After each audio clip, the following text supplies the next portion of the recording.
வைராக்கியமா ஜெபம் பண்ண கற்றுக்கொள்ளுங்க. அப்பா, நான் உங்க பிள்ளைப்பா, நான் இந்த மாதிரி கெட்ட வழியில நடக்க கூடாது. நான் உங்க பிள்ளைப்பா, இந்த காரியத்தை நான் சோர்ந்து போயிடக்கூடாது.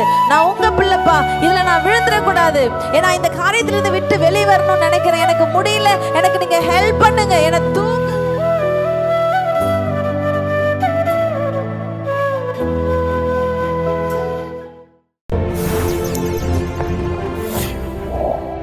கர்த்தர் நம்ம ஒவ்வொருவரையும் ஆசீர்வதிப்பாராக. கர்த்தர் நம்மோடு கூட இன்றைக்கு பேச சித்தமா இருக்கிற காரியங்களை கர்த்தர் பேசுவாராக. கடந்த நாட்களிலே ரொம்ப அற்புதமான ஒரு கிறிஸ்மஸை தேவன் நம்ம ஒவ்வொருவருக்கும் ஆண்டவர் கொடுத்தார். ஆமென். ஒருவேளை அந்த கிறிஸ்மஸ் ஆரம்பிக்கிறதுக்கு முன்னாடி இந்த கிறிஸ்மஸ் எனக்கு கண்டிப்பாக எனக்கு ஒரு ஹாப்பி கிறிஸ்மஸாக இருக்க போகிறதில்ல, என்னால் சந்தோஷமாக இருக்க முடியாதுன்னு கூட நிறைய பேர் யோசிச்சுட்டு இங்கே வந்திருந்துருக்கலாம். ஆனால் நம்ம எல்லாரையும் கர்த்தர் ஆறுதல் படுத்தி, சந்தோஷப்படுத்தி, குதூகலப்படுத்தி அவருடைய பிறப்பின் சந்தோஷத்தை நம்ம ஒவ்வொருடைய இருதயத்திலே கர்த்தர் வைத்திருந்தார். ஹல்லேலூயா. கர்த்தர் நல்லவர். நம்ம எல்லாரும் இருக்கிற இடங்களிலே கண்களை மூடி, அப்பா எங்களோடு நீங்க பேசுங்கப்பா, இப்படி வார்த்தையை கேட்க நாங்கள் ஆசையாய் காத்திருக்கிறோம் ஆண்டவரே, எங்களோடு கூட இடைப்படுங்கன்னு சொல்லி அப்பாவை நோக்கி பார்ப்போமா. கலைதோறும் மனுஷனை விசாரிக்கிறவரே, நாள்தோறும் புதிய கிருபைகளினால எங்களை நிரப்புகிற எங்கள் அன்பு தெய்வமே, இந்த மனமகிழ்ச்சியான காலை வேளையிலே அப்பாவுமே ஆராதிக்க ஸ்தோத்தரிக்க தேவன் பாராட்டின மேலான கிருபை இரக்கங்களுக்காக நன்றி அப்பா. இந்த 2024 வருஷத்தின் கடைசி அப்பாவுடைய சன்னிதானத்தில் நாங்கள் கூடி வந்திருக்கிறோம். எங்களோடு கர்த்தர் பேசுங்க, எங்கள் ஆத்துமாவை கர்த்தர் உயிர்ப்பீங்க. இயேசுவின் நாமத்தில் ஜெபிக்கிறேன் நல்ல பிதாவே, ஆமேன் ஆமேன். சித்தார்த் கர்நாடகா மாநிலம் பெங்களூர்ல வாழ்ந்து கொண்டிருந்த ஒரு அற்புதமான இளைஞன். சித்தார்த்துக்கு சின்ன வயசுலேருந்தே ஆசை ஒரு பிஸ்னஸ் பண்ணணும், அதுவும் வேர்ல்டு கிளாஸ் பிஸ்னஸ் பண்ணணும். அவனுடைய ஆசைகளுக்காக நிறைய உழைத்தான், நிறைய காரியங்களை செய்தான். 1996 வருஷம் சிசிடி என்று இந்தியா ஃபுல்லா ரொம்ப ஃபேமஸான கேஃப் காஃபி டே ஷாப்பை ஆரம்பித்தார். இந்திய தேசம் முழுவதும் ஏறக்குறைய 2000 பிரான்ச்சஸ். எந்த சிட்டிக்கு நீங்கள் போனாலும், ஒரு சின்ன சிட்டியாக இருந்தால் கூட அதில் காஃபி டே இருக்கும். சில பேர் அங்கே போயிருப்பீங்க. எனக்கு ரொம்ப பிடித்த one of the best spot, அங்கே போனால் விதவிதமான காஃபி டேஸ்ட் பண்ணலாம். எல்லா காஃபி லவர்ஸோட ஃபேவரட்டான ஸ்பாட் காஃபி டே தான். அப்படிப்பட்ட நிறுவனத்துக்கு சொந்தக்காரர் சித்தார்த். கொஞ்ச நாள் கழிச்சு சொந்தமாக நிறைய காஃபி எஸ்டேட்ஸை உருவாக்கி உலக நாடுகள் பலதுக்கு ஏற்றுமதிகளை செய்து கொண்டிருந்தார். ஃபேமிலி எல்லாம் ரொம்ப சப்போர்ட்டிவ், நிறைய பார்ட்னர்ஸ் இருந்தாங்க அவர் கூட உதவி செய்வதற்கு. கொஞ்ச நாள் ஆச்சு. காஃபி டே மட்டும் இல்லை, இன்னும் ரியல் எஸ்டேட் பிஸ்னஸ்குள்ளே போனார். அந்த பிஸ்னஸ் ரொம்ப சக்ஸஸ், ஒரே சந்தோஷம். எல்லா இந்தியா டைம்ஸ் போன்ற பெரிய பெரிய நியூஸ் பேப்பர்ஸினுடைய தலைமை செய்திகளில் சித்தார்த் ஒரு பியூட்டிஃபுல்லான என்டர்பிரினர், ரொம்ப சின்ன வயசுல பெரிய தொழிலதிபராய் உயர்ந்திருக்கிறான்னு சொல்லி அநேகர் பாராட்டி கொண்டிருந்தார்கள். கிட்டத்தட்ட 2014-15 வருஷம் அவர்களுடைய காஃபி டேல ஒரு பெரிய சரிவு காணப்பட்டது. நிறைய காஃபியினுடைய விலையெல்லாம் கொஞ்சம் குறைஞ்சி, அவருடைய எக்ஸ்போர்ட்லாம் நல்லா போகாததுனால கொஞ்சம் ஃபினான்ஷியலாக ரொம்ப ஸ்ட்ரகிளாக, பிரச்சனைகளை கஷ்டப்பட ஆரம்பிச்சாரு. கொஞ்சம் கொஞ்சமாக அந்த பிஸ்னஸ் கொஞ்சம் டவுன் ஆக ஆரம்பிச்சது. அது மாத்திரமல்ல, ஒரு பெரிய கடன் சுமைக்கு ஆளாகி விட்டார். கிட்டத்தட்ட 6500 to 7000 கோடி ரூபாய் கடன். ஆனால் இது ஒருவேளை ஒரு பெரிய தொகையாக இருக்கலாம். ஆனால் சித்தார்த் மாதிரி அவ்வளோ பெரிய ஒரு நேஷனல் லெவலில் இருக்கிற அவ்வளோ பெரிய பிஸ்னஸ் மேனுக்கு 7000 கோடின்றது அவ்வளோ பெரிய கடனாக தோணலை. அவங்க நினச்சா எவ்வளோ பேங்க்ஸ் முன் வந்து அவர்களுக்கு பல கோடிகளை அவர்களுக்கு லோன் கொடுப்பாங்க, எவ்வளோ காரியம் இருக்குது. ஆனால் ஏதோ ஒரு காரியம் இவ்வளவு நாள் அத்தனை போராட்டங்களை கஷ்டங்களை ஜெயித்து முன்னேறி கொண்டிருந்த சித்தார்த் எவ்வளோ பெரிய கஷ்டங்கள் எல்லாம் தாண்டி உலகத்தில் சாதிச்சு அநேக இளைஞர்களுக்கு ஒரு பெரிய மோட்டிவேஷனல், ஒரு இன்ஸ்பைரிங்கா இருந்த அந்த இளைஞருடைய மனசுல இப்ப அவருக்கு தோணுது, இனி என்னால தொடர்ந்து முன்னேற முடியாது. ஐ எம் a ஃபெயிலியர், எனக்கு சக்ஸஸ் இல்லை, நான் ஃபெயில் ஆயிட்டேன், என்னோட பிஸ்னஸில் நான் ஃபெயில் ஆயிட்டேன், நான் இந்த கடையை கொண்டு போகிற, இந்த பிஸ்னஸை கொண்டு போகிற அந்த ரூட்டை நான் தப்பாக ஏதோ எங்கேயோ திருப்பிட்டு இருக்கிறேன், இனிமே என்னால் இதை கொண்டு போக முடியாது என்று நினைத்த சித்தார்த் தன்னுடைய வாழ்க்கையில தோல்வி, தன்னுடைய வாழ்க்கையில ஏமாற்றம், தன்னுடைய வாழ்க்கையில சில கஷ்டங்களை எதிர்கொள்ள முடியாம திடீரென்று சொல்லி காணாமல் போய்விட்டார். 1-2 நாள் தேடினதுக்கு அப்புறம் ஒரு இடத்துல பிணமாய் சித்தார்த்தை கண்டுபிடித்தார்கள். சொன்னாங்க, அவருடைய கடனினால சித்தார்த் தற்கொலை செய்து செத்து போய்விட்டார் என்று சொல்லி. 2019 வருஷம். என்னை கேட்கிற தேவ ஜனமே, இன்றைக்கு இந்த 2024 வருஷத்தினுடைய கடைசி, நீங்க அடுத்த ஞாயிற்றுக்கிழமை வரும்பொழுது 2025 வருஷத்தினுடைய ஃபர்ஸ்ட் சண்டேல வரப்போறீங்க. இது நமக்கு கிடைத்த இந்த வருஷத்தினுடைய கர்த்தரை ஆராதிக்க உங்களுக்கும் எனக்கும் கிடைத்திருக்கிற ஒரு கடைசி சந்தர்ப்பம். இன்றைக்கு அநேகர் அதை பயன்படுத்தி இருக்கிறீர்கள். பரிதாபமாய் அநேகர் அதை நழுவ விட்டிருக்கிறாங்க. வந்த உங்கள் ஒவ்வொருவரையும் கர்த்தர் ஆசீர்வதிப்பாராக. இந்த வருஷத்தை நீங்க ஒரு விசை கூட எல்லா ஞாயிற்றுக்கிழமைகளும் நீங்க கொஞ்சம் உங்களுக்கு எவ்வளவு ஞாபகம் இருக்குதோ நீங்க திரும்பி பார்த்தீர்கள் என்று சொன்னால், நம்முடைய வாழ்க்கையில எத்தனையோ உயர்வு தாழ்வுகள், எத்தனையோ கண்ணீரின் பள்ளத்தாக்குகள், எத்தனையோ வேதனையான சூழ்நிலைகள், எத்தனையோ கடினமான வழிகள், எல்லாவற்றிலும் உங்களையும் என்னையும் உருவாக்கின தேவன் ஏந்தி சுமந்து தாங்கி தப்புவித்து இம்மட்டுமாய் கர்த்தர் கொண்டு வந்து சேர்த்தபடினாலே பலமாய் கரங்களை தட்டி அப்பாவை மகிமைப்படுத்துவோம். எத்தனையோ பெரிய கோடீஸ்வரர்களால பெரிய பிரச்சனைகளை எதிர்கொள்ள முடியல. ஆனா நீங்களும் நானும் வந்திருக்கிற எல்லா போராட்டங்களிலே கர்த்தரை நம் பலமாக கொண்டு, கர்த்தரை நம் துணையாக கொண்டு எத்தனையோ காரியங்களை ஜெயித்து இன்றைக்கு வந்து நிற்கும்படி கர்த்தர் உங்களுக்கும் எனக்கும் பலனை கொடுத்திருக்கிறார். ஹல்லேலூயா, ஹல்லேலூயா. ஒரு கஷ்டம், ஒரு வேதனை வந்த பொழுது, ஒரு கடன் வந்த பொழுது சித்தார்த் சொல்லிட்டாரு, லைஃப்க்கு குட் பை. ஆமென். இனி இந்த லைஃப் எனக்கு வேண்டாம், it's finished, good bye to my life. இன்னைக்கு என்னுடைய பிரசங்கத்தினுடைய தலைப்பு குட் பை. குட் பை, அவ்வளோதான், முடிஞ்சது, பாய், ஃபினிஷ்ட். இன்றைக்கு கர்த்தருடைய சமூகத்தில் வந்திருக்க தேவஜனமே, உங்கள் லைஃப்பில் நிறைய இடத்துல நீங்கள் பாய் சொல்ல வேண்டிய சூழ்நிலை இருக்குது. மனுஷன் குழந்தையாய் பிறந்து நீங்கள் எல்லாம் திருமணமாகி இன்னைக்கு இவ்வளோ பெரிய மனுஷர்களாக உட்கார்ந்துருக்கீங்க. அநேக சின்ன பிள்ளைங்க இருக்கிறீங்க, வாலிபர்கள் இருக்கிறீங்க. வாழ்க்கையில் எல்லா காலகட்டத்திலும் ஏதோ ஒரு காரியத்துக்கு, ஏதோ ஒரு நபருக்கு நம்ம பாய் சொல்ல வேண்டியது இருக்குது. ஹல்லேலூயா. ஸ்கூல் படிச்சுட்டு இருக்கிறீங்க, ஒரு 10th ஸ்டாண்டர்ட் வரைய பெஸ்ட் ஃப்ரெண்ட்ஸாக 2 பேர் இருக்கிறீங்க, ரொம்ப சந்தோஷம். ஃபர்ஸ்ட் ஸ்டாண்டர்ட்லேருந்து 10th ஸ்டாண்டர்ட் வரையும் ஒன்றா படிக்கிறீங்க. திடீர்னு 11th ஸ்டாண்டர்ட் வந்ததும் உங்கள் அப்பா அம்மா சொல்கிறாங்க, நீ வேறு ஸ்கூலுக்கு போய் சேர்க்க போகிற.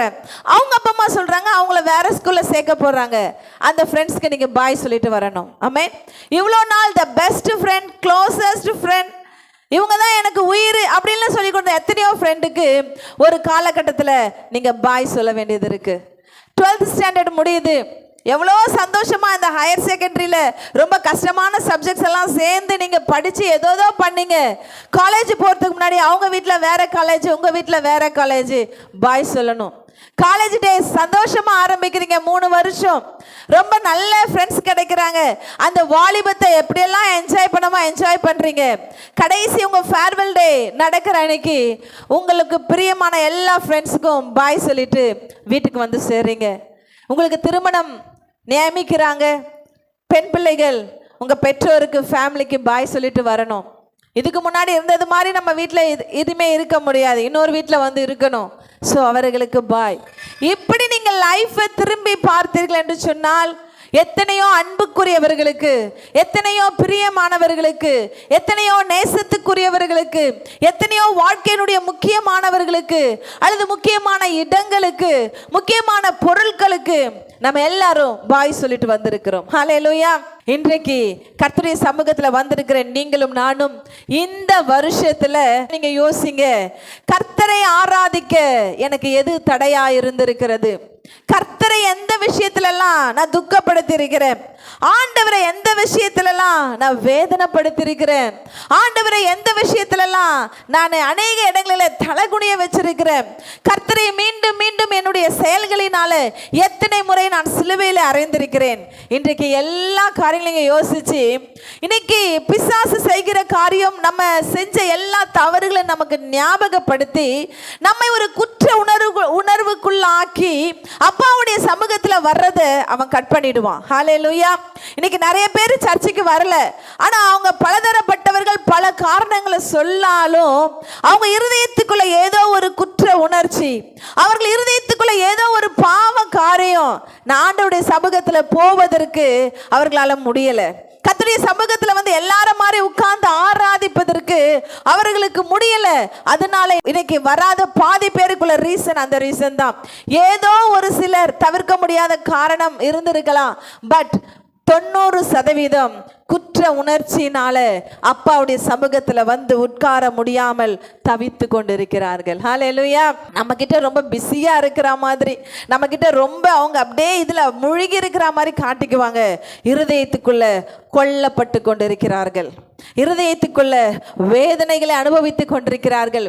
என்னை கேட்கிற தேவஜனமே, நீங்கள் பிசாசுக்கு இடம் கொடாதபடிக்கு கர்த்தருடைய சமூகத்துல வந்து உட்காருவீங்கன்னு சொன்னா கர்த்தர் நம்முடைய பாவங்களை மன்னிக்கிற தேவன். ஆமென்.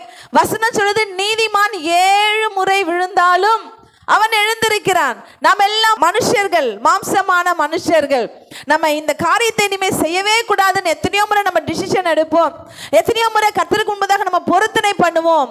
ஆனா இந்த வருஷம் முடியறதுக்குள்ள 100 முறை நம்ம அதை தவறி இருக்கிறோம், 1000 முறை அதை செய்யாமல் மறந்திருக்கிறோம். 1ஆம் தேதி அப்பாவுடைய சமூகத்துல ப்ராமிஸ் பண்ண எத்தனையோ காரியத்தை இந்த 24 லாஸ்ட்ல நீங்க யோசிச்சு பார்த்தீங்கன்னா அதை 10 வாட்டி கூட நீங்க செஞ்சிருக்க மாட்டீங்க. அநேக முறை தவறி இருக்கிறோம். நம்ம செஞ்சதை காட்டிலும் செய்யாமல் விட்டதுதான் மிக மிக அதிகம். இருந்தாலும் பரவாயில்ல, அப்பாவுடைய சமூகத்துல வந்திருக்கிறீங்க, இன்றைக்கு மறு பிரதிஷ்டை பண்ணுங்க. கர்த்தருடைய சமூகத்துல வந்திருக்கிறீங்க, திரும்ப உங்களை அப்பாவுடைய சமூகத்துல ஒப்பு கொடுங்க. தன் பாவங்களை மறைக்கிறவன் வாழ்வடைய மாட்டான், அவைகளை அறிக்கை செய்து விட்டு விடுகிறவனோ கர்த்தரிடத்துல இரக்கத்தை பெறுகிறான். ஹல்லேலூயா, ஹல்லேலூயா. என்னோடு கூட வேதத்தை திருப்பிக் கொள்ளுங்கள். ஆதியாகமம் 31வது அதிகாரம் 16ஆம் 17ஆம் வசனத்தை ஒருத்தர் சத்தமா வாசிங்க. தேவன் உமக்கு சொன்னபடி எல்லாம் செய்யும் என்றார்கள். அப்பொழுது யாக்கோபு எழுந்து தன் பிள்ளைகளையும் தன் மனைவிகளையும் ஒட்டகங்கள் மேல் ஏற்றி தான் பதாம் அராமிலே சம்பாதித்த மிருக ஜீவன்களாகிய மந்தைகள் அனைத்தையும் தன் பொருட்கள் எல்லாவற்றையும் எடுத்துக்கொண்டு கானான் தேசத்தில் இருக்கிற தன் தகப்பனாகிய ஈசாக்கினிடத்திற்கு போக புறப்பட்டான். இந்த அருமையான வேத பகுதியிலே யாக்கோபை குறித்து நாம் பார்க்கிறோம்.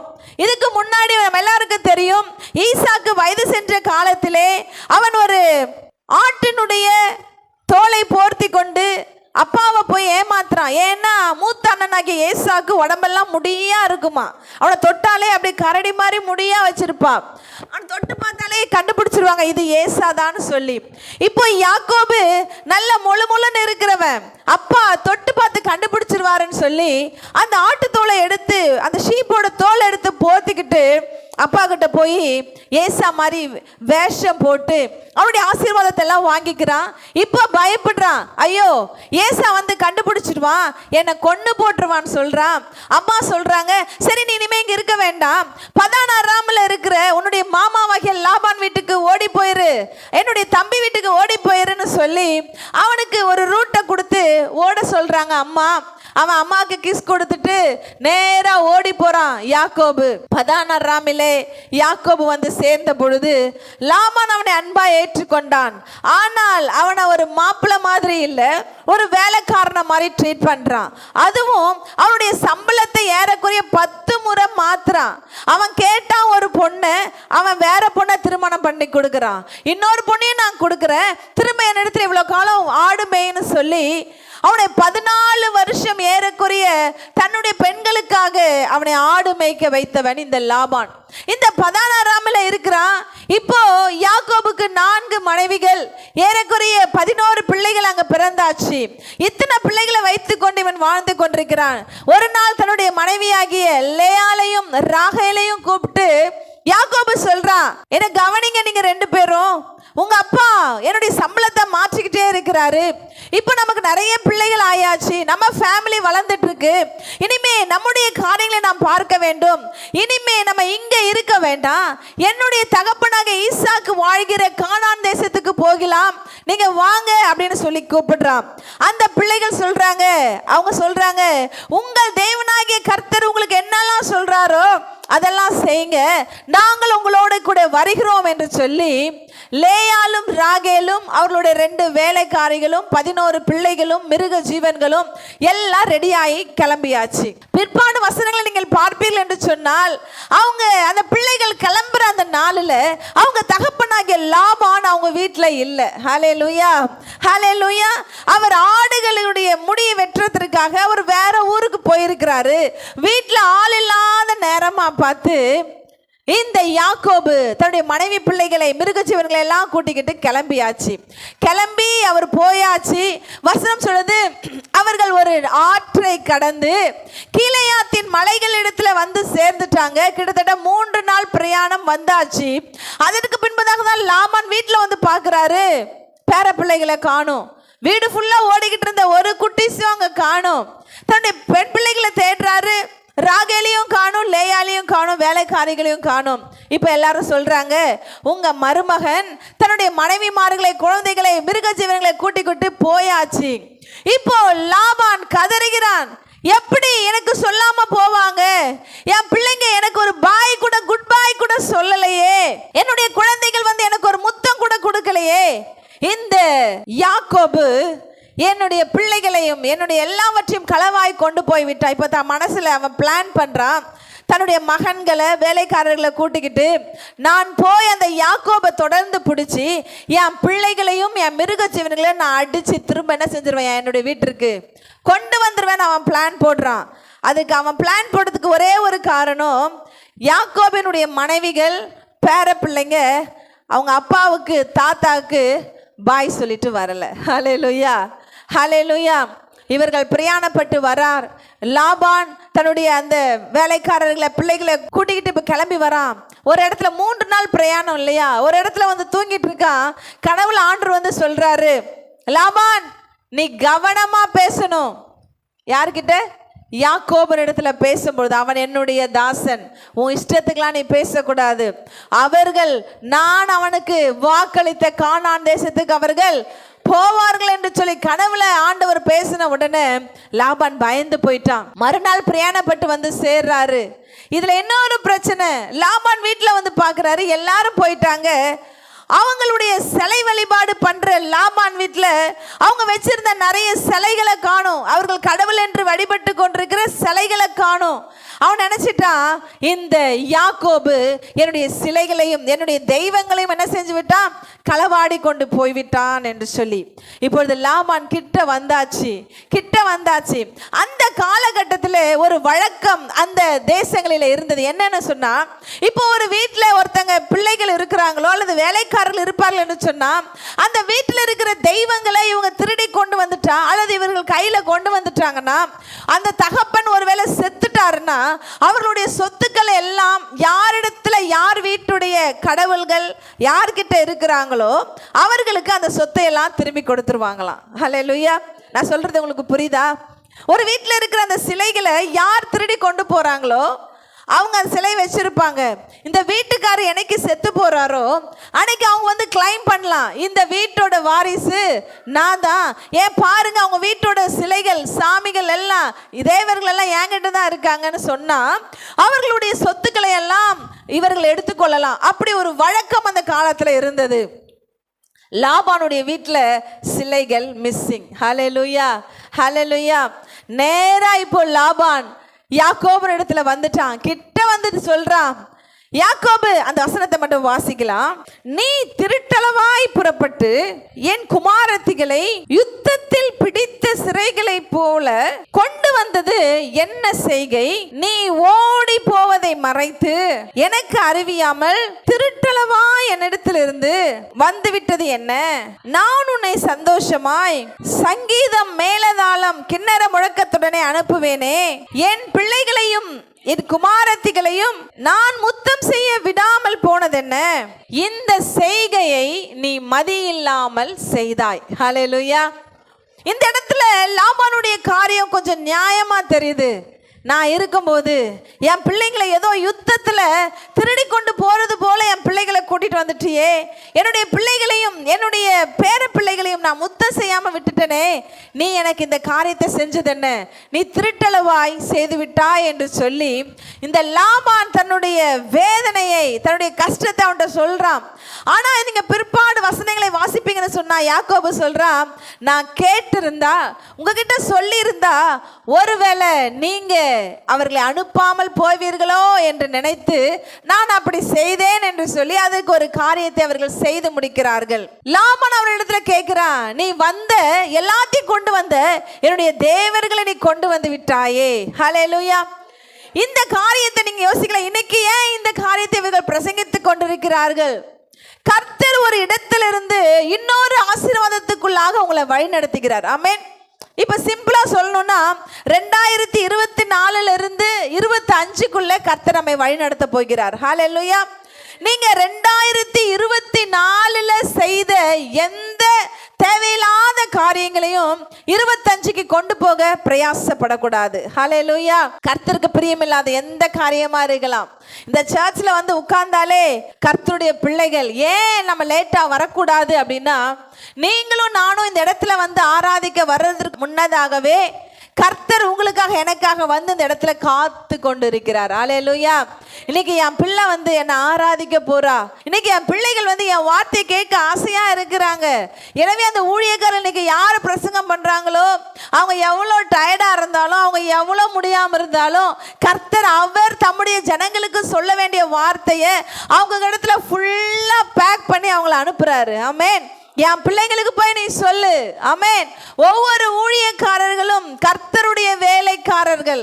ஹல்லேலூயா. அவர் சொல்லுவதை, அவர் சொல்லுகிற காரியங்களை, அவர் பேச நினைக்கிறத ஊழியக்காரர்கிட்ட கர்த்தர் கொடுத்து போய் என் பிள்ளைகளுக்கு சொல்லுங்க. நீங்க என் வாயா நின்னு, இது வாயா நின்னு என்னுடைய பிள்ளைகளுக்கு சொல்லுங்க. இந்த வருஷத்தின் கடைசியில என் பிள்ளைகளுக்கு நான் இதை சொல்ல விரும்புகிறேன். ஹல்லேலூயா. ஹல்லேலூயா. எனவே ஆண்டவர் நிறைய எதிர்பார்ப்புகளோடு, நிறைய ஏக்கத்தோடு, நிறைய விருப்பத்தோடு இந்த இடத்துல காத்திருக்கிறாரு. நம்ம சும்மா வந்து எனக்கு இன்னைக்கு தண்ணி வரல, நான் தூங்கிட்டேன், நான் லேட்டாக எழுந்துக்கிட்டேன், எனக்கு இன்னைக்கு ரெடியாக கொஞ்சம் இதாகிடுச்சு, வீட்டு வேலை இருந்துச்சு, குழம்பு செஞ்சேன், சாப்பாடு செஞ்சேன், என் பிள்ளைகளால் எனக்கு நோ நோ நோ நெவர் அப்படி சொல்லவே சொல்லாதீங்க. ஹல்லேலூயா. புதிய வருஷத்தில் ஒரு பொருத்தனை பண்ணுங்க. என் அப்பாவுடைய சமூகத்தில் நான் நேரப்பட போய் காத்திருப்பேன். என் ஆண்டவரை நான் காக்க வைக்க மாட்டேன். இங்கே காத்திருப்பது பாஸ்டர்ஸ் மட்டும் இல்லை, ஆண்டவரும் உங்களுக்காக இங்கே 3வது நபராய் அவர் உங்களுக்காக வெயிட் பண்ணிட்டு இருக்காரு. இன்னும் காணுமே, என் பிள்ளை இன்னும் வரலையே. ஆண்டவர் எதிர்பார்ப்போடு ஏக்கத்தோடு ஆண்டவர் நின்று கொண்டிருக்கிறார். ஹல்லேலூயா. ஹல்லேலூயா. இந்த லாபான் வீட்டுல ஒரு விக்கிரகம் தொலைஞ்சு போச்சுன்னு சொன்னல, அடுத்த வசனத்தை வாசிச்சீங்கன்னா லாபான் கேட்கிறாரு, என் வீட்டுல இருந்த விக்கிரகத்தை எங்க, என் தெய்வத்தை எங்க, யார் திருடி கொண்டு வந்தார்? இப்ப யாக்கோபுக்கு ரொம்ப டென்ஷன் ஆகுது. நீ உன் பிள்ளைங்களை பார்க்கணும்னு சொன்ன, வந்து பாருங்க. பேர பிள்ளைகளை பார்த்து முத்தம் கொடுக்கணும்னு சொல்றீங்க, அது ஒரு நியாயம். என்னை பார்த்து சிலைகளை காணும் என்று சொல்றீங்களே, நான் யெகோவா தேவனை வணங்குகிற மனுஷன். ஹல்லேலூயா. அந்த காரியம் எனக்கு தூரமா இருப்பதாக.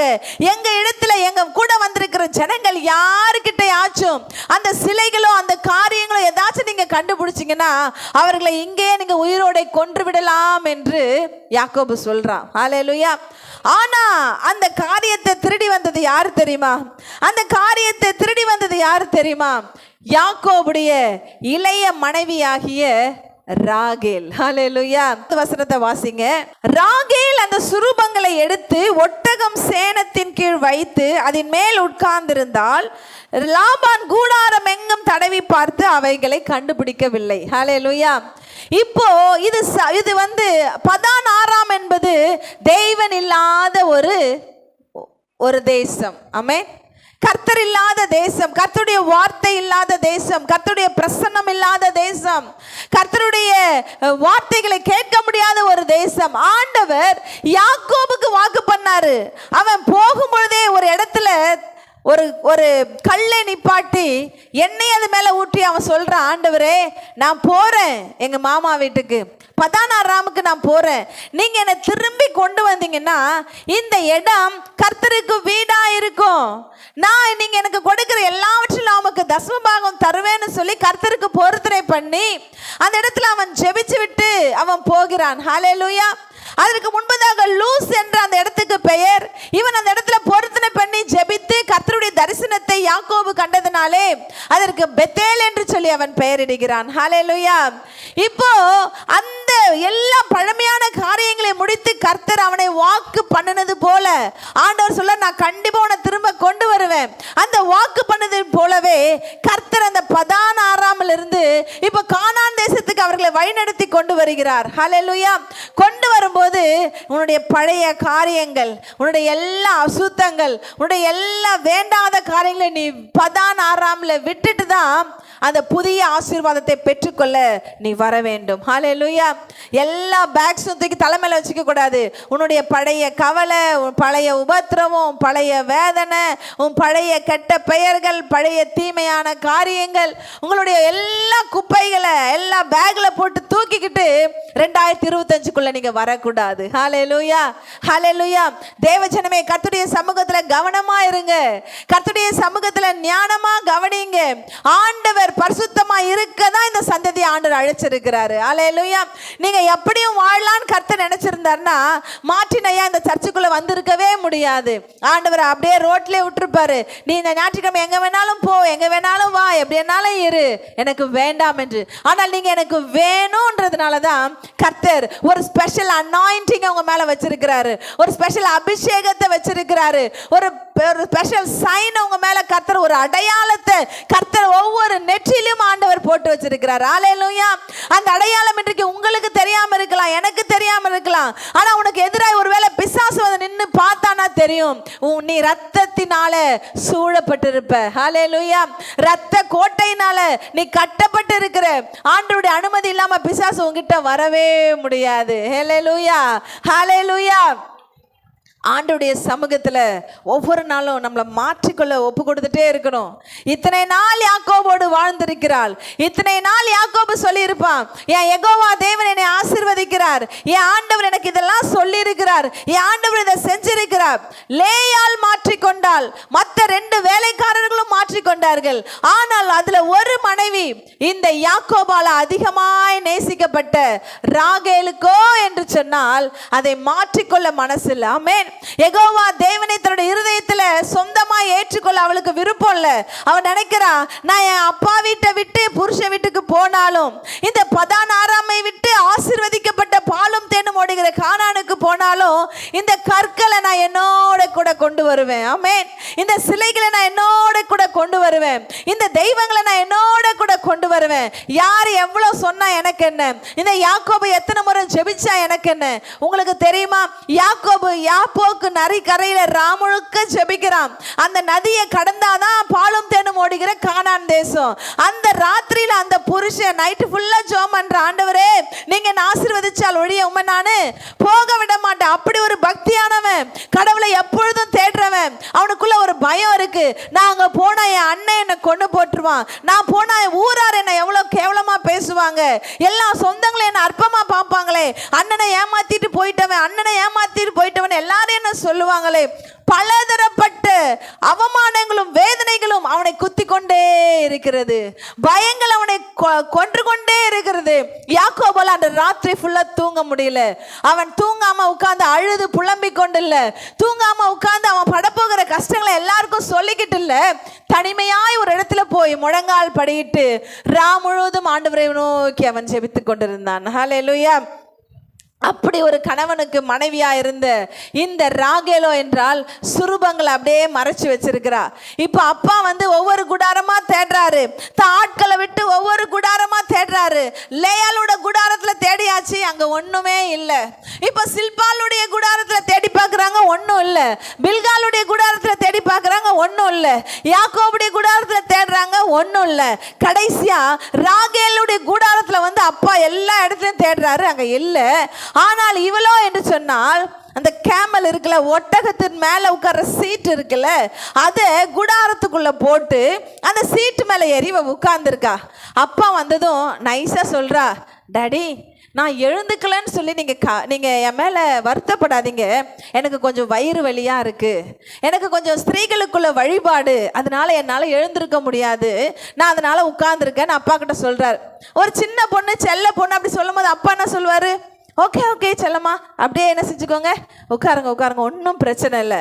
ஆனால் உண்மையான காரணம்னா அந்த சீட்டுக்கு அடியில் இந்த சொரூபங்களை ராகேல் ஒளித்து வைத்திருந்தாள். ஹல்லேலூயா ஹல்லேலூயா.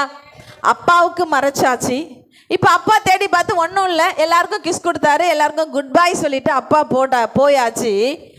ஆனால் இந்த ராகேல் எதற்கு குட் பை சொல்லணுமோ அதுக்கு குட் பை அவ சொல்லலை. ஹல்லேலூயா. அதுக்கு குட் பை சொல்லலை. நீங்கள் யோசிச்சு பாருங்க, என்னுடைய 10th ஃப்ரெண்டு பிரிய எனக்கு மனசு இல்லை, நான் அவன் கூட தான் இருப்பேன்னு சொன்னால் உன்னால் 12th ஒரு நல்ல ஸ்கூலில் படிச்சிருக்க முடியாது, உங்களுக்கு நல்ல பெஸ்ட் காலேஜில் உங்களால் போயிருக்க முடியாது, அப்படி தானே? நீங்கள் திருமணமாகி வந்திருக்க முடியாது. அதுக்கடுத்து உன் வாழ்க்கையில் நடக்கிற எல்லா ஆசீர்வாதங்களுக்கு நேராக உன்னால் ட்ராவல் பண்ணியிருக்கவே முடியாது. பாய் சொல்ல வேண்டிய இடத்துல நீங்கள் பாய் சொல்லியிருந்தா மட்டும்தான் அடுத்தடுத்த ஆசீர்வாதங்கள் உன் வாழ்க்கையில தொடரும். ஹல்லேலூயா. இந்த ராகேல் அப்பாவுக்கு கூட பாய் சொல்லிட்டா, ஆனால் எதற்கு முக்கியமாக பாய் சொல்லியிருக்கணுமோ, எது தன்னுடைய வாழ்க்கையில் இனி இருக்கவே கூடாதோ, இனி எந்த ஒரு காரியம் நீ வாழ்க்கையில் திரும்பி பார்த்திருக்கவே கூடாதோ அந்த காரியத்துக்கு ராகேல் குட் பை சொல்லல, கூட்டிட்டு வந்துட்டா. அப்பா தேடும் போதாவது டேடி சாரி தெரியாம கொண்டு வந்துட்டேன்னு அப்ப கூட கொடுத்து அமிச்சிட்டு இருக்கலாம். அப்பமும் போய் சொல்லி அவள் அப்படியே புதைத்து வைத்து விட்டாள். ஹல்லேலூயா. மனசுக்குள்ள ராகேலுக்கு ஒரே கொண்டாட்டம். அங்கே தன்னுடைய கணவன் எப்படி நான் போய் ஃபேஸ் பண்ண போறேன்னு அவன் ஒரு பக்கம் அழுது ஜோம் பண்ணிக்கிட்டு இருக்கான். என் மற்ற மனைவிகள் எல்லாம் யோசிக்கிறாங்க, நம்ம எப்படியாவது நம்முடைய கணவரை அந்த ஊருக்காரங்க ஏற்றுக்கணுமே, ஃபேமிலி அக்செப்ட் பண்ணணுமே, அவங்க அண்ணன் ஒன்றும் பண்ணிடக்கூடாதுன்னு எல்லாரும் ஒரு பயத்தோடு இருக்கிறாங்க. ஆனால் ராகேல் மனசில் மட்டும் அப்பாவை சொல்லுங்களேன் ஏமாத்தியாச்சு, புருஷனை ஏமாத்தியாச்சு, வேலைக்காரங்களை ஏமாத்தியாச்சு, சுற்றி இருக்கிற எல்லாரையும் நான் ஏமாத்தியாச்சு, என் தெய்வங்கள் என் கூடவே இருக்குது. ஹல்லேலூயா ஹல்லேலூயா. அருமையான தேவஜனமே, ராகேல் ஒரு விஷயத்தை மறந்து விட்டாள். எல்லாரையும் அவள் ஏமாத்திட்டா, ஆனால் தெய்வத்தை அவரால் ஏமாற்ற முடியாது என்பதை அவளுக்கு தெரியாது. ஆமென். அவள் மறந்துட்டு, அவளுக்கு அந்த அறிவே அவளுக்கு கிடையாது. யெகோவா தேவனை ஏமாற்ற முடியாதுன்னு அவளுக்கு தெரியல. இந்த கொண்டு வரக்கூடாத குட் பை சொல்ல முடியாத காரியத்தை கொண்டு வந்ததால அந்த ராகேல் வாழ்க்கையில் நடந்த ஒரே ஒரு காரியத்தை நான் சொல்லி நான் முடிக்க விரும்புகிறேன். உங்களுக்கு அது ஒரு எச்சரிக்கையாக எடுத்துக்கொள்ளுங்கள். ஹல்லேலூயா ஹல்லேலூயா. நீங்க 2025 கண்டிப்பா எந்த கெட்ட காரியங்களையும் கொண்டு வரக்கூடாது உங்க இருதயத்தில். ஹல்லேலூயா ஹல்லேலூயா. என்ன இவ்வளோ ஹார்ஷாக சொல்லிகிட்டு இருக்காங்க, இவ்வளோ கஷ்டமாக சொல்லிகிட்டு இருக்காங்க. 10 சினிமா பாட்டு ஃபுல்லாக சவுண்டில் அப்படியே இயர்ஃபோனில் கேட்கலன்னா எனக்கு தூக்கம் வராது. நைட்டு ஃபுல்லாக எந்த நம்பர் கிடைச்சாலும் ஃபோன் பேசிகிட்டே இல்லைன்னா எனக்கு முடியாது, மெசேஜ் பண்ணிக்கிட்டே இல்லைன்னா எனக்கு முடியாது, இதை செய்யலைன்னா எனக்கு முடியாது, அதை செய்யலைன்னா எனக்கு முடியாது. நீ செய்கிற ஒவ்வொரு காரியம் உன் மனசாட்சிக்கு தெரியும், இது கர்த்தருக்கு பிரியமா இல்லையா. ஆமென். அழகாக உங்கள் அம்மாட்ட சொல்லலாம், நான் படிச்சுக்கிட்டு இருக்கிறேன், என் ஃப்ரெண்ட்ஸ் கூட சேர்ந்து நான் குரூப் ஸ்டடி பண்ணுறேன், என்ன வேணால் அப்பா அம்மாவை சொல்லி ஏமாற்றி அவங்கள தூங்க வச்சுட்டு நம்ம என்ன வேணாலும் பண்ணலாம். ராகேல மாதிரி நம்ம நிறைய வாட்டி மறந்துடுறோம். என் ஆண்டவர் என்னை பார்க்கிறாரு, என் தெய்வம் என்னை காண்கிற என்பதை மறந்து விடுகிறோம். இப்போ அந்த யாப்போக்கு நதியை கிராஸ் பண்ணியாச்சு, போறா. உங்களுக்கு தெரியும், ஏசா தன்னுடைய தம்பி வரான்னு தெரிஞ்ச உடனே ஏசா அந்த பழைய கோபம் பழைய எல்லாத்தையும் மறந்துட்டு வேகமா ஓடி போய் யாக்கோபை கட்டி பிடிச்சிக்கிட்டான். ஹல்லேலூயா. அவன் சொல்றான், சாரி அண்ணா, நான் உனக்காக நிறைய கிஃப்ட்ஸ் கொண்டு வந்திருக்கேன், அதெல்லாம் எடுத்துக்கோ. ஏசா சொல்றான், தம்பி எனக்கு எந்த கிஃப்ட் வேணாம், கர்த்தர் என்னையும் ஆசீர்வதிச்சிருக்கிறாரு. என்னுடைய ஆசீர்வாதத்தை நான் வாழ்கிற சேயீர் மலை தேசம் கொல்லவே முடியல, அவ்வளோ ஆசீர்வதிச்சிருக்காரு. நீயும் பிள்ளைகளும் சந்தோஷமா வாழுங்க, வாங்க போலாம் அப்படின்னு சொல்லி இவன் பயந்த காரியம் ஒன்றும் அவனுக்கு நேரிடாதபடிக்கு அவனுடைய சகோதரனுடைய இருதயத்தை ஆண்டவர் அவ்வளோ பிளசண்டா மாத்தி அவனை சந்தோஷமா அனுப்பிட்டாரு. ஹல்லேலூயா. இப்ப எல்லா மனைவிகளும் போயாச்சு, எல்லாரும் போயாச்சு. ஆனா எங்கெல்லாம் போறாளோ அங்கெல்லாம் இதை மறைச்சு வச்சுக்கிட்டே இருக்கிறா. யாக்கோபு கண்ணில் பற்றக்கூடாதுல்ல, அக்கா கண்ணில் பற்றக்கூடாதுல்ல, மற்ற சிஸ்டர்ஸ் கண்ணில் பற்றக்கூடாது, வேலைக்காரன் கண்ணில் பற்றக்கூடாது, பிள்ளைகள் கண்ணில் பற்றக்கூடாது. எந்த 11 பிள்ளைல எந்த பிள்ளை பார்த்தாலும் அப்பா கிட்ட போய் சொல்லிடும், டேடி அந்த சிலையை நான் ரேச்சல் மம்மி ரூம்ல நான் பார்த்தேன், அவங்க டென்ட்ல நான் பார்த்தேன், அவங்க சீட்டுக்கிட்ட நான் பார்த்தேன்னு போய் சொல்லிடுவாங்களே. ஸோ இவன் எங்க போய் கூடாரம் போட்டாலும் இவளுடைய ஃபர்ஸ்ட் காரியம் அதை கொண்டு மறைச்சு வச்சிடணும், அதை கொண்டு போய் மறைச்சு வச்சிடணும். இப்படியே நடந்து கொண்டிருந்தது. கடைசி வரிய இந்த யாக்கோபுக்கு தெரியாது, தன்னுடைய மனைவி இதை கொண்டு வந்திருக்கிறான்னு யாக்கோபுக்கு தெரியாது. ஆனால் கடைசியா அவங்க எப்ராத்தாவுக்கு போகிற வழி, பெத்லஹேமுக்கு போற வழி, அல்லேலூயா, எப்ராத்தாவுக்கு இன்னும் கொஞ்சம் தூரத்துல இருக்கும்போது ராகேலுக்கு பிரசவ வலி ஏற்படுகிறது. இப்போ ஃபர்ஸ்ட் பையன் ஜோசப் பிறந்தாச்சு, இப்ப 2வது பிள்ளை பிரசவம் அவளுக்கு ஆக போது. ரொம்ப கஷ்டப்படுறா. கடைசியில அவ சாகிற நிலைமை அவளுக்கு வருகிறது. ஹல்லேலூயா, ஹல்லேலூயா. ராகேல் சாகிற நிலைமை வருகிறது. 35ஆம் அதிகாரம். மரண காலத்தில் அவள் ஆத்துமா பிரியும் போது அவள் அவனுக்கு பெனோனி என்று பெயரிட்டாள், அவள் தகப்பனோ அவனுக்கு பெஞ்சமீன் என்று பெயரிட்டாள். ராகேல் மரித்து பெத்லஹேம் என்னும் எப்ராத்தா ஊருக்கு போகிற வழியிலே அடக்கம் பண்ணப்பட்டாள். ஹல்லேலூயா. ரொம்ப சின்ன பொண்ணு, 2வது குழந்தை தான். இதுக்கு முன்னாடி அவள் அக்காவுக்கு ஆல்ரெடி 5 பிள்ளைகள் பிறந்தாச்சு, நல்ல ஹெல்த்தியா நல்லா இருக்கா. யாக்கோபு ரொம்ப நேசிச்சவன் அந்த ராகேல். அவளுக்கு எல்லாரை விட பெஸ்ட் ப்ரெஃபரன்ஸ். அவனுக்கு 4 மனைவி, 4லையும் இந்த பெஸ்ட் மனைவி ராகேல் தான். எப்பவும் நிறைய டைம் ஸ்பெண்ட் பண்றது ராகேல் கூட தான், ரொம்ப கொஞ்சிறது இந்த ராகேல தான், எல்லாத்தையும் வாங்கி கொடுக்கறது இந்த ராகேலுக்கு தான். அவன் எப்பொழுதும் எல்லாரும் முன்னாடியும் ராகேல தான் பெருமையா வச்சிருப்பான் யாக்கோபு. ஆனால் ராகேலுக்குள்ளோ யாக்கோபுக்கே தெரியாத அநேக துன்மார்க்கமான தெய்வனுக்கு பிரியமில்லாத காரியம் அவளுக்குள்ள இருந்ததுனால எப்ராத்தாவுக்கு போற வழி, இன்னும் போய் ஒரு இடத்துல சீகேம்ல போய் அவங்க செட்டில் ஆகல, இன்னும் அவங்க உட்கார்ந்துதான் மற்ற காரியங்களை அவங்க செய்யணும், இனிமே உட்கார்ந்துதான் தன்னுடைய ஃபேமிலியை அங்க எல்லாத்தையும் செட்டில் பண்ணணும் இந்த யாக்கோபு. ஆனால் அந்த இடத்துக்கு அவங்க போறதுக்கு முன்னாடி பெத்லஹேமுக்குள்ள கூட ஆண்டவர் உள்ள வரத்துக்கு அந்த ராகேலை கர்த்தர் அனுமதிக்கவே இல்லை. ஆமென். அவ 2வது பிள்ளை பிறக்கிறா, அவ சாக போறோன்னு சொல்லி அந்த பிள்ளைக்கு பெனோனி என்று பேர் வச்சாலாம். ஆனால் அவன் தகப்பனாக யாக்கோபோ என்று சொன்னா இவனுக்கு பெனனின்னு பேர் வைக்க வேண்டாம், இவனுக்கு பெஞ்சமீன் என்று சொல்லி பேர் வைத்தான். அதை தான் அவ கேட்டா. அவ்வளவுதான். அவள் மரித்து போனால் அவளை அங்க ஒரு அனாதையை போல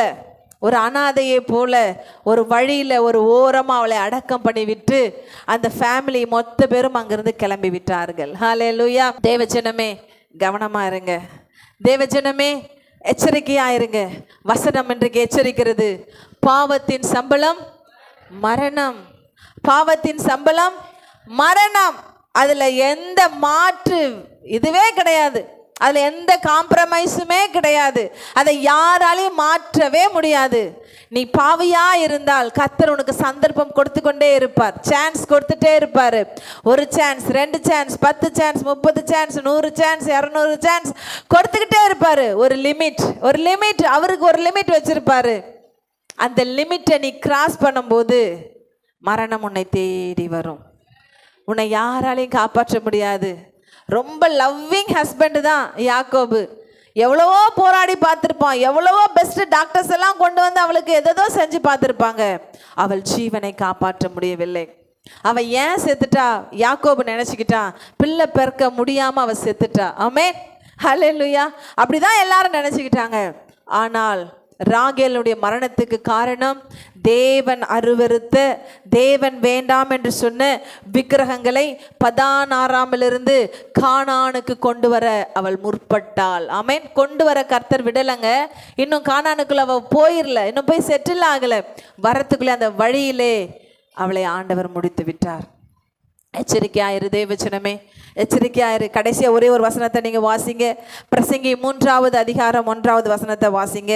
To everything there is a season and a time to every purpose under the heaven. வாசிங்க.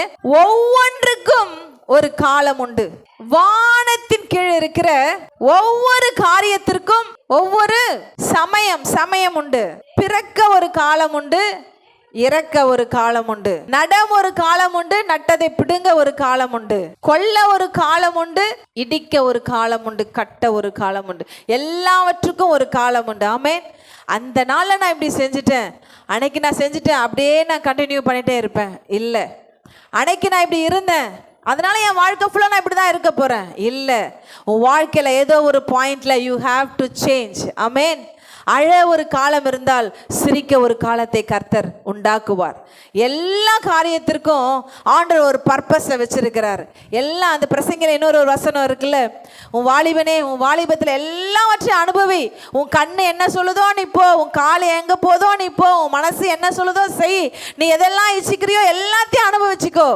ஆனால் கடைசியிலே கர்த்தர் உன்னை கொண்டு வந்து நியாயத்தில் நிறுத்துவார் என்பதை நினை. ஹல்லேலூயா, ஹல்லேலூயா. எனக்கோ ஒரு நாள் you have to stand before the judgment of God. கர்த்தருடைய நியாய தீர்ப்புக்கு முன்னாடி நீங்கள் நின்று தான் ஆக வேண்டும். ஆமென். அது உன் நினைவில் செஞ்ச பாவமாக இருக்கலாம், உன் செயலில் செஞ்ச பாவமாக இருக்கலாம், உன் வார்த்தையில் செஞ்ச பாவமாக இருக்கலாம், உன் நடக்கையில் செஞ்ச பாவமாக இருக்கலாம். தெய்வத்தை துக்கப்படுத்துகிற எந்த காரியமாக இருந்தாலும் மனுஷர்கள் அதை மறந்திருக்கலாம், மனுஷர்களுக்கு மறைச்சிருக்கலாம். யாருமே உங்களை பார்த்து இவங்களா இப்படின்னு சொல்லி யாருமே உன்னை சந்தேகப்படாத அளவுக்கு உன் வாழ்க்கையை நீ அவ்வளோ பர்ஃபெக்டா மறைச்சு நீ வாழ்ந்துட்டு இருக்கலாம். ஹல்லேலூயா, ஹல்லேலூயா. அவ்வளோ பெரிய பெஸ்ட் பீப்புள்ஸ்லாம் இருக்காங்க, வாழ்ந்துட்டு இருக்கலாம். ஆனால் ராகேலை ஞாபகம் வைத்துக் கொள்ளுங்கள், தெய்வத்துக்கு மறைத்து வாழ முடியாது. ஆமென். அவன் கணவனுக்கு எவ்வளவு பிரியமா இருந்திருக்கலாம். சின்ன குழந்தை இப்பதான் பிறந்திருக்கு. ஆல்ரெடி ஜோசப்புக்கு ஒரு 2 வயசு 3 வயசு இருந்திருக்கும். அவ்வளோ சின்ன பிள்ளைகளை வைத்து கொண்டிருந்த ராகேலை உயிரை கர்த்தர் எடுத்து விட்டார். ஆமென், ஆமென். 2025க்குள்ள போகும்போது ஃப்ரெஷ்ஷாக போங்க. இன்றைக்கு அப்பாவுடைய சமூகத்தில் ஒப்பு கொடுத்து ஜெபம் பண்ணுங்கப்பா. என் பாவ வாழ்க்கை, என் உள்ளான மனுஷன் சாகணும், என் சுயம் சாகணும். ஹல்லேலூயா. என் சுயம் சாகணும். ஹல்லேலூயா. என் எரிச்சல்கள், என் கோபங்கள், என் பிடிவாதங்கள், என் கெட்ட குணங்கள் எல்லாம் சாகணும். ஆண்டவரே உம்மை போல வாழ எனக்கு கற்றுத்தாங்க. இந்த 2025 வரும்பொழுது எவ்ரிடே உங்கள் ஜெபத்தில் நீங்கள் சொல்லுங்கள், நான் அந்த ஜெபத்தை ரொம்ப வருஷமாக டெய்லி பண்ணுவேன். ஏசப்பா உம்மை போல வாழ எனக்கு உதவி செய்யுங்க. முடியாது, பட் ட்ரை பண்ணுங்க. ஹல்லேலூயா. உங்க கேரக்டரை எனக்கு கொடுங்கப்பா. நீங்க எல்லாரும் இந்த காரியத்தை, எனக்கு ஒரு பிரச்சனை வந்துச்சுன்னா நான் ஆண்டவர்கிட்ட கேட்பேன், இது நீங்களா இருந்தா இந்த விஷயத்தை நீங்க எப்படி டீல் பண்ணுவீங்க ஆண்டவரே? இது நீங்களா இருந்தா இந்த காரியத்துல நீங்க என்ன முடிவு எடுத்திருப்பீங்க? இது நீங்களா இருந்தா இதை நீங்க எப்படி யோசிச்சிருப்பீங்க? அந்த ஞானத்தை கொஞ்சமாச்சும் எனக்கு தாங்க. புரியுதா நான் சொல்றது உங்களுக்கு? அந்த ஞானத்தை எனக்கு தாங்க. உங்க பிள்ளை நான் எப்படி சொல்ல முடியும்? எங்க அப்பா மாதிரி நான் கொஞ்சம் பிரசங்கம் பண்ணாதான் எல்லாரும் சொல்லுவாங்க, ஓ இது பால்ரேகையா பொண்ணு. எங்க டேடி மாதிரி கொஞ்சம் பாட்டு பண்ணனா சொல்லுவாங்க, ஓ இது ஐயாவோட பொண்ணு. ஏன்னா எங்கள் அப்பாவுடைய கேரக்டர் எதனா என்கிட்ட இருக்கணும். அவர் பேசுறது போல, அவர் நடக்கிறது போல, இல்லை அவருடைய ஃபீச்சர்ஸ் எதனா என்கிட்ட இருந்தால் தான் இது அவங்க பார்த்தாலே அப்படியே இருக்குதே அப்படி சொல்ல முடியும். நம்முடைய பரம தகப்பன், நம்மளை சிருஷ்டித்தவர், நம்ம எல்லாருக்கும் ஒரே தகப்பன் ஆண்டவராகிய இயேசு கிறிஸ்து. ஹல்லேலூயா, ஹல்லேலூயா. நீங்கள் ஒரு ஆண்டவர் சமூகத்தில் ஒரு வைராக்கியமாக ஜெபம் பண்ண கற்றுக்கொள்ளுங்க. அப்பா, நான் உங்கள் பிள்ளைப்பா, நான் இந்த மாதிரி கெட்ட வழியில் நடக்கக்கூடாது. நான் உங்கள் பிள்ளைப்பா, இந்த காரியத்தை நான் சோர்ந்து போயிடக்கூடாது. நான் உங்கள் பிள்ளைப்பா, இதில் நான் விழுந்துடக்கூடாது. ஏன்னா இந்த காரியத்திலிருந்து விட்டு வெளியே வரணும்னு நினைக்கிறேன். எனக்கு முடியல, எனக்கு நீங்கள் ஹெல்ப் பண்ணுங்க, என்னை தூக்குங்க. ஏன்னா வார்த்தைகளை இப்படிலாம் நான் பேசிடுறேன் கோவத்தில். இனிமே இந்த புது வருஷத்துல அப்படி பேசக்கூடாது. எனக்கு ஒரு செல்ஃப் கண்ட்ரோலை கொடுங்க ஆண்டவரே. எனக்கு ஒரு சுய அடக்கத்தை எனக்கு கொடுங்க. என்னை கண்ட்ரோல் பண்ண எனக்கு பலனை கொடுங்க. ஹல்லேலூயா, ஹல்லேலூயா. ஒரு மனுஷன் உலகம் ஃபுல்லா ஆதாயப்படுத்திட்டு தான் ஆத்மாவை நஷ்டப்படுத்தினால் அவனுக்கு லாபம் ஒன்றுமில்ல. நீ பட்டணத்தை பிடிக்கிறவனா இருந்தாலும் உன் ஆவியை உன்னால அடக்க முடியலன்னா there is nothing in there, it's waste. ஆமென், ஹல்லேலூயா. இன்னைக்கு நம்ம என்ன காரியம் செஞ்சாலும் அப்பாவுக்கு ஒப்பு கொடுக்கலாம். என்னுடைய சீக்ரெட் லைஃப், என் உள்ளார்ந்த வாழ்க்கை, என் மறைவிடத்தில் இருக்கிற வாழ்க்கை, யாரும் பார்க்காத வாழ்க்கை கர்த்தருக்கு பிரியமாக இருக்கணும். ஹல்லேலூயா, ஹல்லேலூயா. வெளியே பார்க்க ஒயிட் அண்ட் ஒயிட்டு, ஆனால் உள்ள என் ஆண்டவர் என்ன பார்க்குறாரு. ஹல்லேலூயா. பார்க்குறவங்க வா அழகாக இருக்குது, அந்த ஒயிட்டு எவ்வளோ சூப்பராக இருக்குது. ஏசப்பா இந்த ஒயிட்டு அவர் பார்க்க போகிறது இல்லை. நான் ஒயிட் போட்டாலும் அவருக்கு ஒன்றும் இல்லை, நான் பிங்க் போட்டாலும் அவருக்கு ஒன்றும் இல்லை. என் இருதயம் தான் ஆண்டவருக்கு மேட்டர்ஸ். ஹல்லேலூயா. உங்கள் ஒவ்வொருடைய இருதயம் தான் ஆண்டவருக்கு மேட்டர்ஸ். ஆண்டவர் அதை ரொம்ப உற்று பார்க்குறார். அதுதான் ஆண்டவர். ஏன்னா உங்க இருதயம் ஆண்டவர் வாழ்கிற ஸ்தலம், ஆலயம். ஹல்லேலூயா, ஹல்லேலூயா. உங்க இருதயம் ஆண்டவர் வாழ்ற ஆலயம். ஒரு சர்ச் ஞாயிற்றுக்கிழமை வந்து நம்ம உட்கார்றோம், இது ஜஸ்ட் ஒரு பில்டிங். ஞாயிற்றுக்கிழமை நம்ம வர்றதுனால தான் அப்பா அந்த இடத்துல இருக்கிறாரு. ஹல்லேலூயா. இந்த பில்டிங் உள்ள வந்து உட்கார்றதுக்கு பிள்ளைங்க நேத்தே எல்லாத்தையும் க்ளீன் பண்ணி பெருக்கி தொடச்சி எல்லாத்தையும் அரேஞ்ச் பண்ணி எல்லாத்தையும் கரெக்டாக பண்ணி வைக்கிறாங்க. ஏன்னா எல்லாரும் வந்து உட்கார போகிறாங்களே. நம்ம உட்காந்து ஆராதிக்கிற ஆலயமே இவ்வளோ சுத்தமாக நம்ம வைக்கணும் நம்ம நினைக்கும் போது பெயிண்ட்லாம் பண்ணி எவ்வளோ டெக்கரேஷன்லாம் பண்ணி, அப்போது நம்முடைய இருதயத்தில் ஏசப்பா வந்து அமரணும்ல, ஏசப்பா வந்து உட்காரணும். அப்போ அந்த வீடு எவ்வளோ க்ளீனாக இருக்கணும் யோசிச்சு பாருங்க, எவ்வளோ சுத்தமாக இருக்கணும் யோசிச்சு பாருங்க. ஒரே நாளில் ரொம்ப சுத்தப்படுத்திட முடியாது. கொஞ்சம் கொஞ்சமாக கழுவுங்க, கொஞ்சம் கொஞ்சமாக எல்லாத்தையும் வெளியே அனுப்புங்க, கொஞ்சம் கொஞ்சமாக எல்லாத்தையும் சுத்தப்படுத்துங்க, கொஞ்சம் கொஞ்சமாக அழகாக பெயிண்ட் பண்ணுங்க. கர்த்தருக்கு பிரியமான மாதிரி டிசைன் பண்ணுங்க உங்கள் இருதயத்தை. ஆமென். உங்கள் கேரக்டரை டிசைன் பண்ணுங்க, உங்கள் சிந்தைகளை டிசைன் பண்ணுங்க, உங்கள் பார்வையை டிசைன் பண்ணுங்க. ஏதாவது ஒரு எல்லாரும் ஃப்ரெண்ட்ஸ் கூட ஒரு காரியத்தை நீங்கள் பார்க்குறீங்களா, ரொம்ப ஜாலியாக சிரிச்சுறீங்களா, அப்பா கிட்ட கேளுங்க, ஏசப்பா இது உமக்கு பிரியமா ஆண்டவரே. ஒரு வேளை இது உமக்கு பிரியமா இல்லைன்னா திரும்ப என்னை இந்த இடத்துல கொண்டு வந்து வைக்காதீங்க. என்ன நீங்கள் எப்படியாச்சும் காப்பாற்றுங்கப்பா, என்னை எப்படியாச்சும் நீங்கள் பாதுகாத்துக்குங்கப்பா, என்னை எப்படியாவது நீங்கள் உங்கள் அன்புக்குள்ளே என்னை வைங்கப்பா. ஆண்டவர்கிட்ட நீங்கள் கேட்க கேட்க கர்த்தர் உங்களை பரிசுத்தப்படுத்தி புதிதாக்கி உங்களை ஆசீர்வதிக்க அவர் வல்லமை உள்ள தேவனாக இருக்கிறார். கரங்களை தட்டி கர்த்தரை மகிமைப்படுத்துவோம். நம்ம எல்லாரும் இருக்கிற இடத்துல அப்படியே எழுந்து இருக்கலாமா? எல்லாரும் எழுந்து கண்களை மூடி இருதயத்தை அப்பாவுக்கு நேராக கொடுக்கணும். அப்பா, இந்த 2024 வருஷத்தின் கடைசியில் வந்து நிற்கிறேன்ப்பா, என் இருதயத்தை சுத்தப்படுத்துங்க. ராகேல போல 16 விக்கிரகங்களை கானானுக்குள்ள கொண்டு வர வேண்டாம். ஒருவேளை 2024 என் கிட்ட இருந்த கெட்ட காரியங்கள் ஒன்றையும் 25க்கு நான் கேரி பண்ண வேணாம்ப்பா. ஏன்னா நீங்கள் மாற்றுங்க ஆண்டவரே. இது எல்லாத்தையும் இந்த 24 லாஸ்ட் சண்டேல நான் எல்லாத்தையும் அன்லோட் பண்ணுறேன், எல்லாத்தையும் நான் இறக்கி வச்சிடுறேன். என்னை எல்லாத்தையும் நான் இறக்கி வச்சிடுறேன்ப்பா. என் இருதயத்தை நீர் ஆளுகை செய்யுங்க, என் சிந்தையை நீர் ஆளுகை செய்யுங்க, என் பார்வையை நீர் ஆளுகை செய்யுங்க, என் நடையை நீர் ஆளுகை செய்யுங்கப்பா. நீர் எனக்கு கொடுத்துருக்கிறது ஒரே ஒரு வாழ்க்கை, இது உமக்காக நான் வாழ்ந்து மடியணும்ப்பா, உமக்காக நான் வாழ்ந்து மடியணும்ப்பா. அருமையான தேவஜனமே, அருமையான தேவஜனமே, நம்ம ஒரு வேளை மறிச்சிட்டு அப்பா சமூகத்தில் போய் நின்று ஏசப்பா நம்மளை பார்த்து கேள்வி கேட்டா என்ன பதில் சொல்லுவோம்? அவங்களால இவங்களால அதால இதால அப்படிலாம் காரணம் சொல்ல முடியாது. நீ உன் ஆண்டவர் உனக்கு கொடுத்த வாழ்க்கை, நீங்க உங்க ஆண்டவர் உங்களுக்கு கொடுத்த வாழ்க்கை. பக்தி வைராக்கியப்படுங்கள். ஆண்டவருக்காக அநேக காரியங்களை இழக்க உங்களை விட்டு கொடுங்க. ஆண்டவருக்காக உங்களை மாற்றிக்கொள்ள உங்களை விட்டு கொடுங்க, பிரயாசப்படுங்க. எவ்வளோ நாளைக்கு தான் இந்த குப்பையை சுமக்க போறீங்க? எவ்வளோ நாளுக்கு தான் இந்த அழுக்க நம்ம சுமக்க போறோம்? எவ்வளோ நாளுக்கு தான் இந்த வேண்டாத காரியங்களை நம்ம வச்சிருக்க போறோம்? இந்த அருவருப்புகளை நம்ம வச்சிருக்க போறோம்? தூக்கி எறிங்க. Let us throw it out. Let us throw it out in 24. இந்த 2024 அதை தூக்கி வெளியே போட்டுருங்க. 25 ஃப்ரெஷ்ஷா போலாம். 25 ஃப்ரெஷ்ஷா போய் கர்த்தர் நமக்கு வச்சிருக்கிற ஆசீர்வாதங்களை சுதந்தரித்துக் கொள்வோம். ஆசீர்வாதங்களை சுதந்தரித்துக் கொள்வோம் தேவஜனமே. ஆசீர்வாதங்களை சுதந்தரித்துக் கொள்வோம் தேவஜனமே.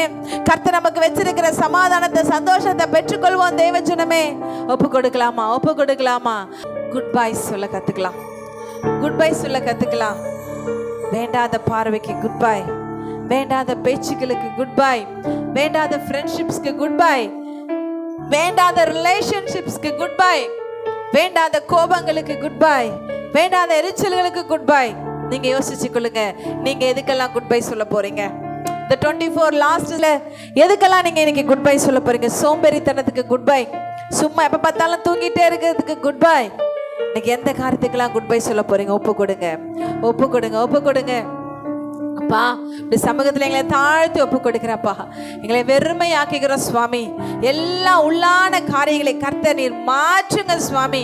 ராகேலை போல எந்த தெய்வத்துக்கு பிரியமில்லாத தீட்டான காரியங்களை 2025க்குள்ள நாங்கள் எடுத்துக்கொண்டு போகாதபடிக்கு அவைகளுக்கு ஒரு முற்றுப்புள்ளியை கர்த்தர் நீர் வைக்க வேண்டுமா நான் ஜெபிக்கிறப்பா. உங்க பிள்ளைகள் அவைகளுக்கு எல்லாத்துக்கும் குட் பை சொல்ல கர்த்தர் உதவி செய்யுங்க. இப்படி கிருபை எங்களை சூழ்ந்து கொள்ளட்டும். பரிசுத்த தேவனை பரிசுத்த அலங்காரத்தோட தொழுது கொள்ள எங்களுக்குள்ள ஒரு வைராக்கியத்தை கொடுங்கப்பா.